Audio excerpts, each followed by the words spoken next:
Ahoj, vítám vás u dnešního videa. Dneska budu organizovat naší spíš. To je tady ta vysoká skřínka za mnou hned vedle ledničky.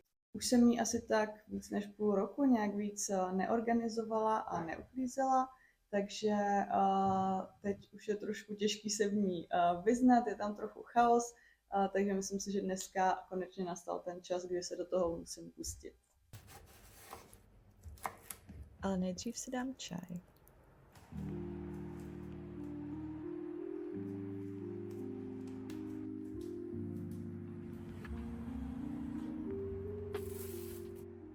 Takhle to spíš teď vypadá zevnitř. Má dohromady 6 polic. A začneme tou nejspodnější policí.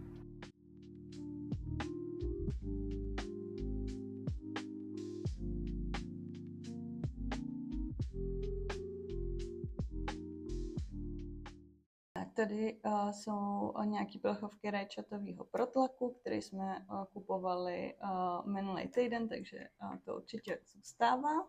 Pak je tady burákový máslo, ale ta sklenička je skoro prázdná. Já ji ale vymeju a dám do ní nový burákový máslo z bezobalového obchodu, který máme nedaleko, kde je vlastně takovej mlýnek a v něm jsou čerství buráky a můžete si umlít to burákové máslo úplně přímo takhle do svojí skleničky.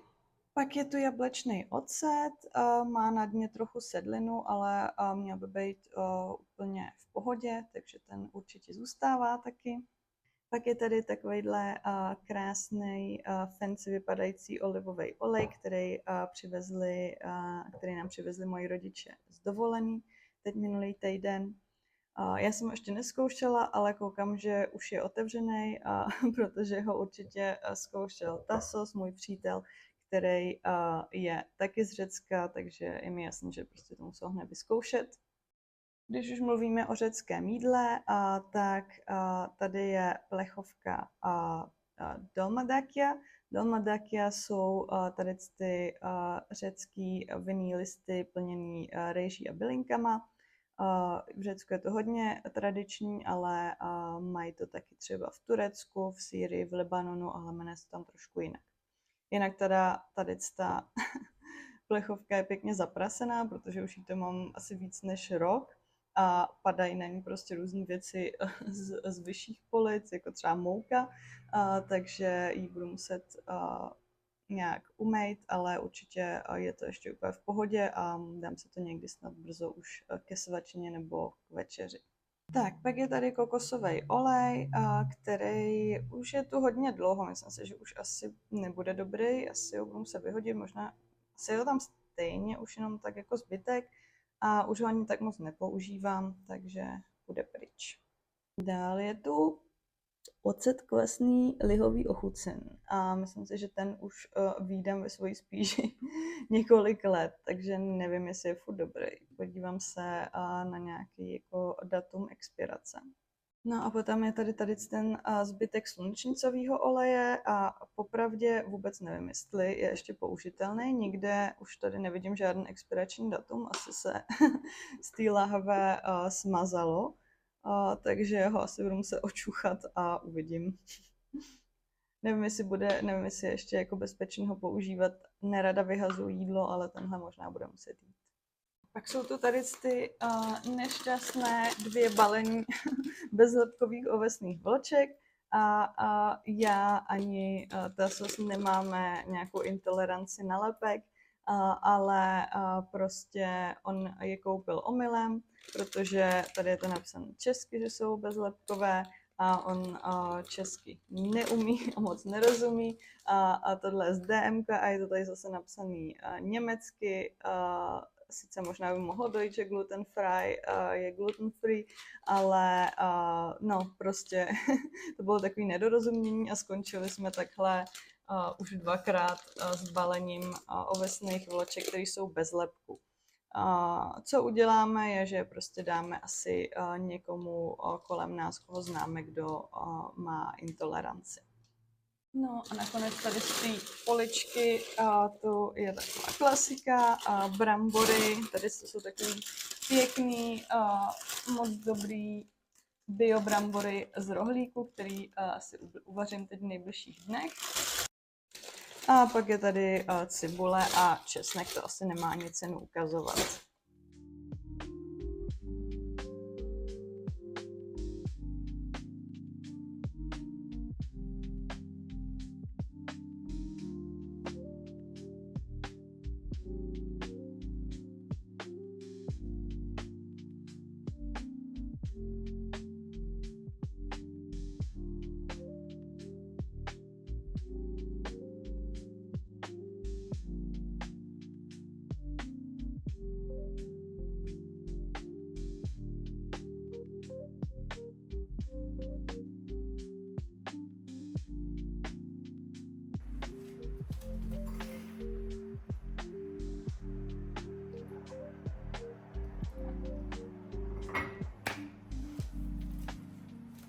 Dalších polic nebudu tolik upovídaná, protože nechci, aby tady to video mělo hodinu.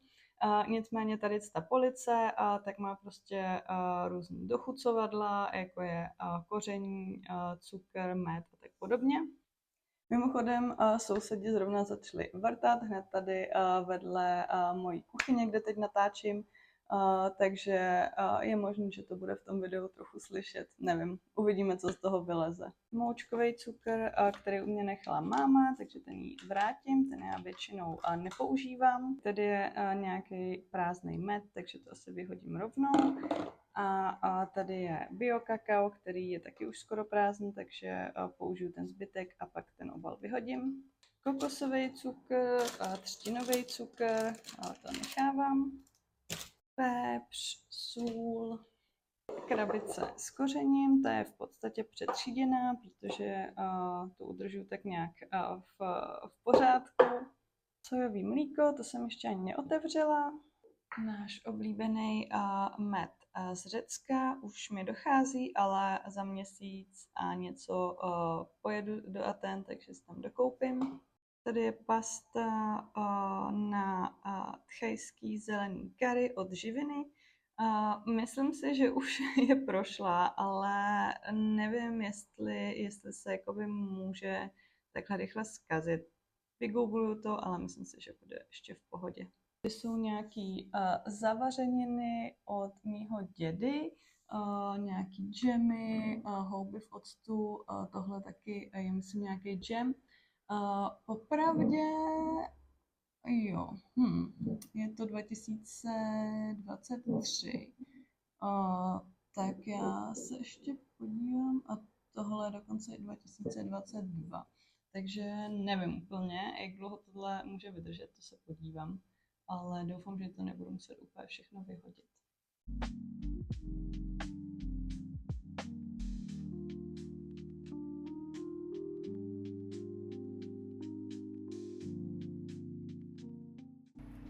Ještě jsem tu na kuchyňské lince našla tenhle lokální med.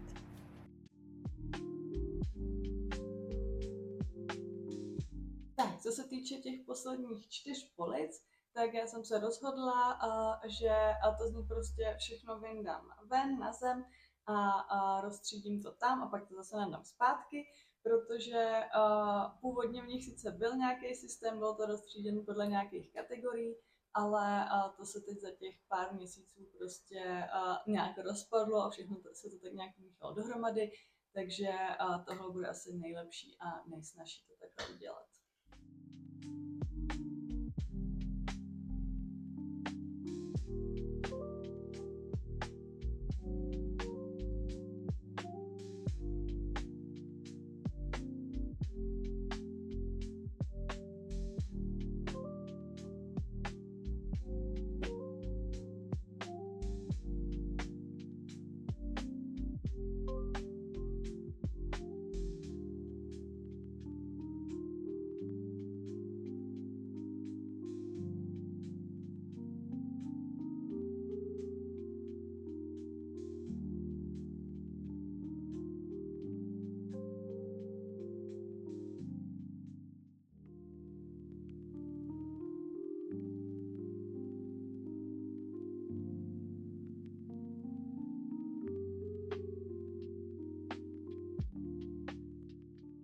Tak, tady se mi podařilo takhle rozstřídit všechny ty produkty, všechny ty potraviny do 4 kategorií.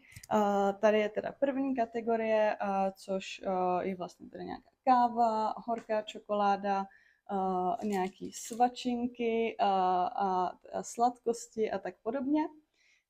Další kategorie jsou doplňky stravy, tady je náš proteinový prášek, nějaký vitamíny a pak nějaký vlastně doplňky, co používá můj partner pro cvičení. Potom tady jsou čaje, tady ta větvička, to je řecký horský čaj. A potom taková nejvíc chaotická kategorie, kde je zároveň hodně plastu. Jak víte možná ze starších videí, tak dřív jsem hodně omezovala plasty. Teď v tom nejsem tak důsledná, ale myslím si, že bych měla být víc, protože nejen, že je to hodně neekologický, ale taky není úplně zdravý mít prostě jídlo pořád zabalené v plastu. Takže tady se budu muset trochu zlepšit. Jinak tohle teda bych asi nazvala skupinou prostě různých sacharidů, které používáme k vaření, k přípravě jídla. Je tady nějaký chleba, rýže, mouka a podobné věci. A takhle to je teda roztříděn, teď už to dám jenom zpátky do těch polic a budeme mít hotovo.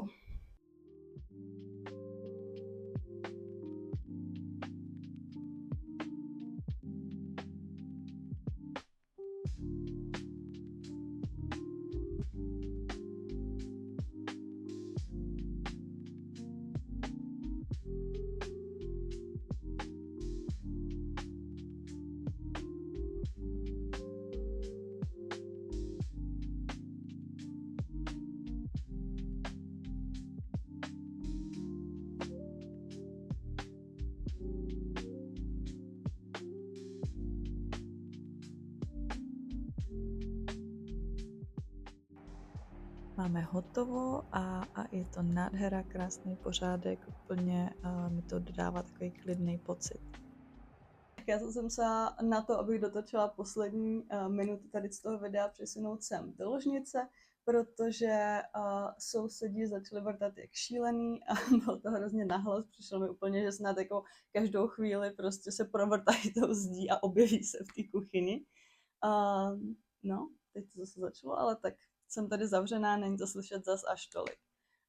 Nicméně spíš je teda uklizená a zorganizovaná, z čehož mám fakt velkou radost, protože já mám prostě ráda, když je ve věcech přehled a jsou takhle hezky uspořádaný. No a to je asi pro dnešek všechno. Doufám, že se vám video líbilo. Jestli ano, tak mu nezapomeňte dát like. A pro další podobná videa se nezapomeňte přihlásit k odběru mého kanálu. Mějte se krásně a uvidíme se zase u dalšího videa. Tak ahoj!